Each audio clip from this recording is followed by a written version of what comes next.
क्या आपने कभी परमेश्वर से प्रार्थना करके पूछा है, प्रभु आप कहाँ हैं? जब गलत करने वाला इंसान आगे बढ़ता दिखाई दे और सही इंसान परेशान होता रहे, तब हमारे मन में भी यही सवाल आता है, परमेश्वर चुप क्यों है?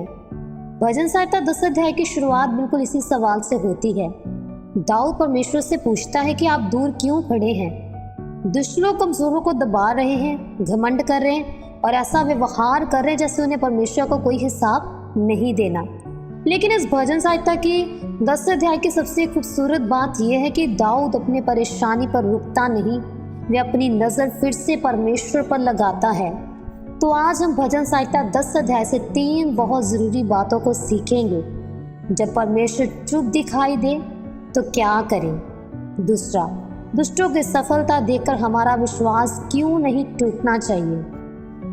तीसरा, और परमेश्वर वास्तव में टूटे और सताए हुए लोगों के बारे में क्या कहते हैं? इसलिए इस वीडियो को अंत तक ज़रूर सुनिए, क्योंकि शायद आज इस भजन संहिता 10 अध्याय में आपको अपने सवाल का जवाब ज़रूर मिल जाए। तो भजन संहिता 10 अध्याय को जब हम पढ़ते हैं, वहाँ पर परमेश्वर के वचन में लिखा है कि प्रभु आप दूर क्यों खड़े हैं? हमारी ईमानदारी की प्रार्थना। भजन की शुरुआत एक बहुत मानवीय मनुष्य सवाल से होती है। दाऊद परमेश्वर से पूछता है कि मुसीबत के समय आप दूर क्यों दिखाई देते हैं?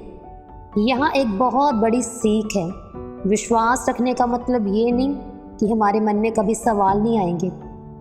कभी हम भी कहते हैं, प्रभु मेरी प्रार्थना का उत्तर क्यों नहीं आया?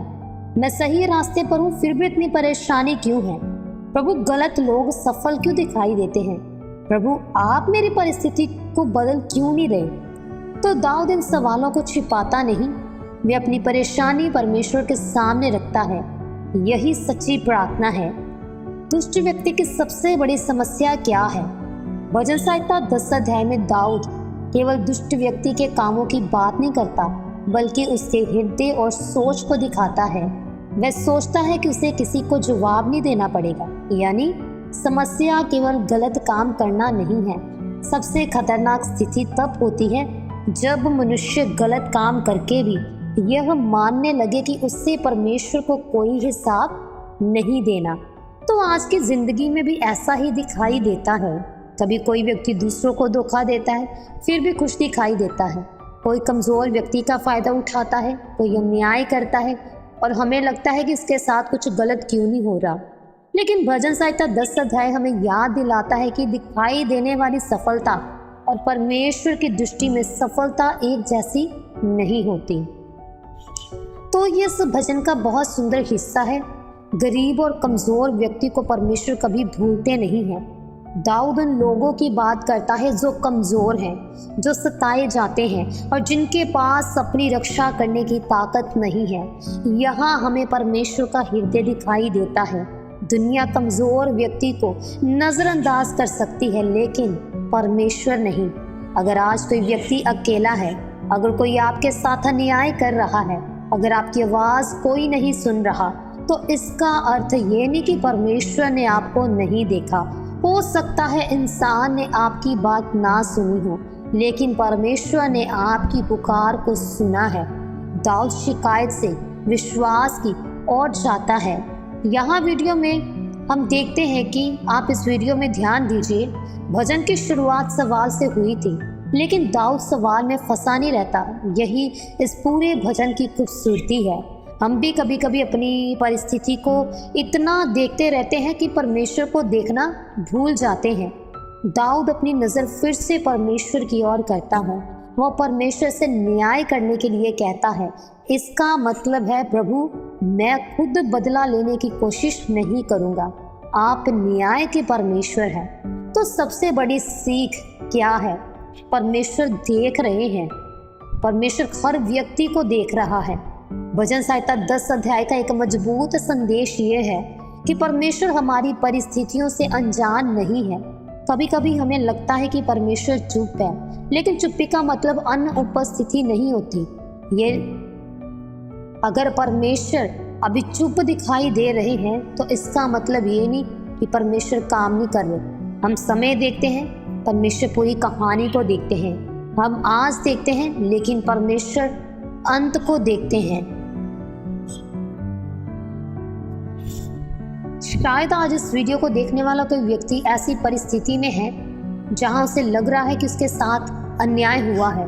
शायद किसी ने आपको धोखा दिया, शायद किसी ने आपकी मेहनत का फ़ायदा उठाया, शायद आपने परमेश्वर से बहुत प्रार्थना की लेकिन अभी तक उसका उत्तर नहीं मिला। और शायद आपके मन में भी यही सवाल है, प्रभु आप कहाँ हैं? अगर ऐसा है तो भजन संहिता 10 अध्याय आपको यह याद दिलाता है, परमेश्वर आपकी परिस्थिति से अनजान नहीं है, आपकी पीड़ा उनसे छिपी नहीं है और आपका न्याय करने वाला परमेश्वर आपको भूल नहीं गया है। तो इससे हमें क्या सीख मिलती है? अपने सवाल परमेश्वर से छिपाए नहीं, अपनी प्रार्थना में ईमानदारी रखें। दूसरा, दूसरों की सफलता देखकर अपना विश्वास ना खोएं, जजेलस ना करें। जो दिखाई दे रहा है वह पूरी सच्चाई नहीं है। तीसरा, कमज़ोर व्यक्ति का साथ दें। अगर परमेश्वर कमज़ोर और सताए हुए लोगों की चिंता करते हैं तो हमें भी करनी चाहिए। चौथा, बदला परमेश्वर पर छोड़ें, हर अन्याय का जवाब खुद देना जरूरी नहीं। पांचवा, परमेश्वर की चुप्पी को उनकी अनुपस्थिति ना समझें। कभी कभी हमें उत्तर देर से मिलता है लेकिन इसका अर्थ ये नहीं कि परमेश्वर ने हमें छोड़ दिया है। तो भजन संहिता 10 अध्याय हमें यह नहीं सिखाता कि जीवन में कभी परेशानी नहीं आएगी। ये हमें सिखाता है कि परेशानी के बीच भी हम परमेश्वर को पुकार सकते हैं। अगर आज आपको लग रहा है कि परमेश्वर दूर है तो हार मत मानिए। अगर आपको लग रहा है कि गलत लोग जीत रहे हैं तो अपना विश्वास मत छोड़िए। अगर आपकी प्रार्थना का उत्तर अभी तक नहीं आया तो प्रार्थना करना बंद मत कीजिए, क्योंकि जिस परमेश्वर को दाऊद ने अपनी परेशानी में पुकारा था वही परमेश्वर आज भी अपने लोगों की पुकार को सुनता है।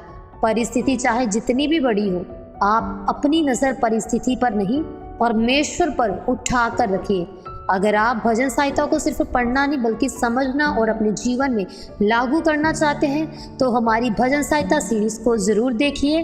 वीडियो पसंद आए तो लाइक करें, शेयर करें और बिलीवर्स फैमिली मारानाथा के साथ जुड़े रहिए। प्रभु आप सबको इन वचनों के द्वारा आशीष दे और आत्मिक जीवन में बढ़ने के लिए परमेश्वर का आत्मा आप सबको मदद करे। सबको मारानाथा।